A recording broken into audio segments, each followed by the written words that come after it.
দিতে হবে দিতে হবে অবিলম্বে দোষীদের শাস্তি দিতে হবে দিতে হবে দিতে হবে আরজিকর হাসপাতালে মহিলা মৃতদেহ পাওয়া গেল কেন স্বাস্থ্যমন্ত্রী জবাব দাও জবাব চাই জবাব দাও আরে জবাব তোমায় দিতেই হবে নইলে গদি ছাড়তে হবে জবাব তোমায় দিতেই হবে বন্দে মাতরম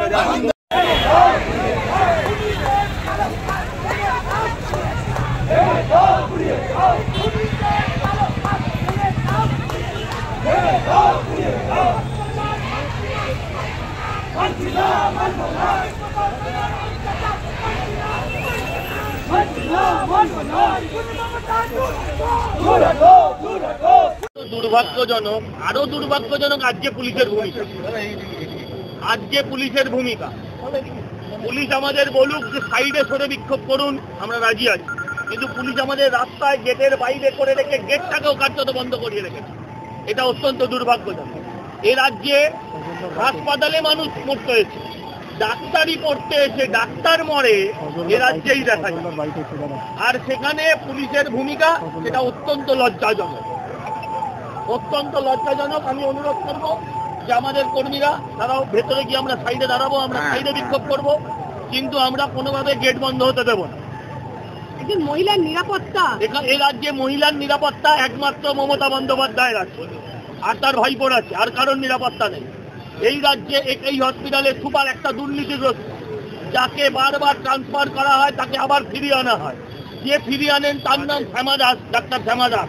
তিনি মুখ্যমন্ত্রীর ব্যক্তিগত স্তরের বন্ধু বান্ধব, তার জন্যই তিনি স্বাস্থ্য দপ্তরের কেউ না হওয়া সত্ত্বেও তিনি স্বাস্থ্য দপ্তরের শেষ কথা, এবং তার নির্দেশেই এই একটা দুর্নীতিগ্রস্ত সুপার, যে হয়তো রুগী ভর্তি থেকেও টাকা খায় সম্ভবত, শুধু ওইটুকুই জানতে বাকি আছে যে রুগী ভর্তি থেকে টাকা খায় কিনা, এই লোকটা এখানকার সুপার পদে বসে থাকে এবং সমস্ত দুর্নীতির মাথাতে। এই যে সরকারি একটা হাসপাতালে 11:30টার ঘটনা, এখন প্রায় বেজে গেছে বিকেল 4:30, এখনো পর্যন্ত আমরা জানতে পারলাম না কি ঘটেছে। পুরোটা ধামাচাপা দেওয়ার চেষ্টা হচ্ছে, কিন্তু আমরা ধামাচাপা দিতে দেবো না। আমরা এই ঘটনার সিবিআই তদন্ত দাবি করছি। একজন ডাক্তারের মৃত্যু, অবশ্যই সিবিআই তদন্ত হওয়া উচিত।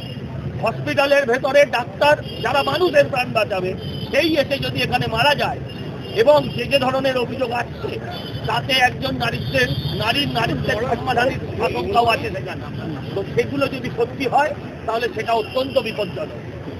ওই ঘটনাস্থলে সিসি ক্যামেরা ছিল না, যেখানে হাসপাতাল মুড়ে দেওয়া হয়েছিল সিসি ক্যামেরা। আমি জানতে চাই, আমি যেটা শুনেছি সেটা একটা রুমের ভেতরে আপনার সেমিনার হলে রাত্রির বেলা বা ভোরবেলা যে সময় ঘটনাটা ঘটুক না কেন, সেই সময় মানুষ ওখানে ঢোকার অথরিটি পেল করতে কেউ, তার মানে নিশ্চয়ই কোথাও নিরাপত্তায় গাফিলতি আছে, তা না হলে ওই ঘরে যখন তখন ঢোকা যায় না।